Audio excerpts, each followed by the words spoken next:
Welcome back दोस्तों in my YouTube channel. So today will be discuss about, आज हम बात करेंगे इसके बारे में, हेड इंजरी के बारे में।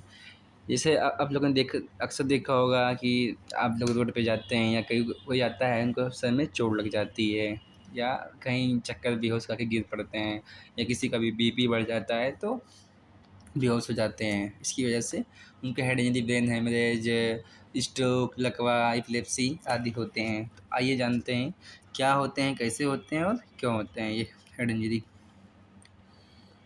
पहला है डिफिनीशन। डिफिनीशन मतलब समझेंगे इसमें क्या होता है। Head injury is a trauma. Head injury एक ट्रामा होता है टू द स्केल, खोपड़ी, मतलब जो हमारी सर होता है उसके बाहरी हिस्से पे चोट लगता है। स्कल, दिमाग में, और ब्रेन, दिमाग के मतलब खोपड़ी के हिस्से के, और ब्रेन, जो हमारा ब्रेन होता है वो काज होता है भाई एक्सटर्नल फोर्स, कोई बाहरी चीज़ धक्का देती है या चोट लगता है, दबाव पड़ता है इससे। ठीक है। कॉमन कॉजेज़ क्या होते हैं, जैसे रोड ट्रैफिक एक्सीडेंट पे मान लो कोई जा रहा है, उसका चोट लग गया, सर में चोट लग गई, तो कैसे आइडेंटिफाई करते हैं, उसका सीटी स्कैन करवाते हैं या एमआरआई कराते हैं। ठीक है। कॉज होते हैं, कॉमन कॉज क्या क्या होते हैं, फाल्स, मतलब कहीं जा रहा था गिर पड़ा। ठीक है। असॉल्ट हो सकता है, मारपीट किए चोट लग गई। स्पोर्ट्स इंजरी, क्रिकेट खेल लेते गिर गए चोट लग गई। ठीक है। टाइप्स ऑफ इंजरी क्या क्या होते हैं, स्कैल्प इंजरी, जैसे हमने बताया आपकी जो खोपड़ी की बाहरी हिस्सा में से चोट लगती है, मतलब सर के बाहरी हिस्से में, तो उसको स्पेल इंजरी बोलते हैं। स्कल फ्रैक्चर, हमारी जो स्कल खोपड़ी है वो फ्रैक्चर मतलब टूट जाए कई हिस्सों में। कंकशन होता है, जो हमारा जो हमारी मतलब ब्रेन है उसमें थोड़ी सूजन आ जाए या इडिमा हो जाए उसमें। ठीक है। कंट्यूजन होता है, मतलब हल्का फुल्का उसमें ब्लीड, हल्का फुल्का ब्लीड होता है कंट्यूजन में, या थोड़ा बहुत हमारा दिमाग और प्रेशर, जो उसका प्रेशर है उसका स्वेलिंग से बढ़ जाए। ठीक है। प्रेशर पॉइंट जो होता है उसका, सॉरी। और अगला क्या है, इंट्राक्रैनियल हेमरेज, जो हमारे दिमाग में कोई जो इंट्राक्रैनियल नर्व्स होती हैं वो ब्लीड, मतलब फट जाए, इससे दिमाग में ब्रेन हेमरेज हो जाए। ठीक है। तो इंट्राक्रैनियल हेमरेज बोलते हैं उसको। साइन एंड सिम्टम्स क्या होते हैं, मान लो किसी को चोट लग गई सर में और उसने सीटी स्कैन एक्सरे या कुछ भी नहीं कर पाया और उसको क्या हो रहा है, हेडेक हो रहा है। ठीक है। लॉस ऑफ कॉन्शियसनेस, उसका जो कॉन्शियसनेस है उसे होश में नहीं है। मीटिंग उल्टी हो रही बार बार, डिजीनियस मतलब चक्कर जैसा आ रहा है। ठीक है। झटके आ रहे हैं। और इनइक्वल पीपल जो होती है उसकी, पीपल जो होती है डायलेट होती है, थोड़ा बहुत माइल्ड डायलेट होती है।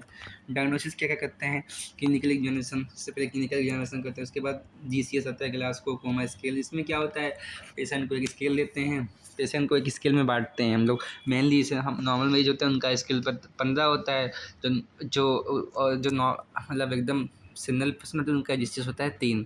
तो उसी के बीच में हम उनको डिवाइड करते हैं जीसीएस। ठीक है। सीटी स्कैन करवाते हैं, एमआरआई करवाता है, हमने बताया जैसे आपको। मैनेजमेंट क्या क्या है इसके हैं, सबसे पहले क्या है, एयरवे। एयरवे सिक्योर करना, आप कोई जा रहा देखा आपने कोई चोट खा गया, ऐसा सर फट गया या कुछ फटा हुआ, चलो उसका एयरवे सबसे पहले सिक्योर करते हैं। ब्रीदिंग देखते हैं कि सांस ले पा नहीं ले पा रहा, अगर सांस नहीं ले पा रहा तो उसको किसी तरह आर्टिफिशियल ब्रीदिंग हेल्प करते हैं। ठीक है। सर्कुलेशन चेक करते हैं कि मरीज अंदर से सर्कुलेशन उसका ब्लड बॉडी फ्लूइड और जो ब्लड है सर्कुलेट हो रहा है सही में कि नहीं हो रहा है। कंट्रोल ब्लीडिंग मान लो कहीं कहीं से खोपड़ी से के हिस्से से कहीं ब्लीडिंग हो रही है या कहीं कुछ हो रहा है, तो उसको जल्दी से हम ड्रेसिंग या किसी तरह किसी पदार्थ से हम उसको ढक के तुरंत हम अपने इमरजेंसी नज़दीकी हॉस्पिटल में पहुँचेंगे। ठीक है। बाकी ड्रेसिंग करवाएंगे, स्टिच लगाना स्टिच लगेगा। Monitor GCS, GCS monitor injection में बताया आपको बिजली की जीसीएस क्या होता है। Neuro surgical intervention if required, कभी कभी किसी किसी केसों में क्या होता है ऑपरेशन की जरूरत पड़ सकती है, अगर जरूरत पड़ती है तो। ठीक है। नर्सिंग पॉइंट क्या क्या जरूरी होते हैं, इंपॉर्टेंट, फ्रिक्वेंट न्यूरोलॉजिकल असेसमेंट करना बहुत जरूरी होता है। मॉनिटर वाइटल, हम मॉनिटर जो वाइटल साइंस है, मतलब मॉनिटर बीपी पल्स हमेशा देखते रहना चाहिए मरीजों का। ऑब्जर्व पीपल रिएक्शन, पीपल उसका मरीज का जो पीपल है रिएक्शन हमेशा मतलब 2-2 3 घंटे पे 6 घंटे पे देखते रहना चाहिए। रिपोर्ट डिटेरिएशन, अगर मरीज डिटेरिएट कर रहा है या थोड़ा गड़बड़ हो रहा है तो तुरंत हम अपने जो अपने हाईएस्ट मतलब हायर अथॉरिटीज हैं उनको तो उन्हें इन्फॉर्म करना चाहिए। ठीक है। तो थैंक यू।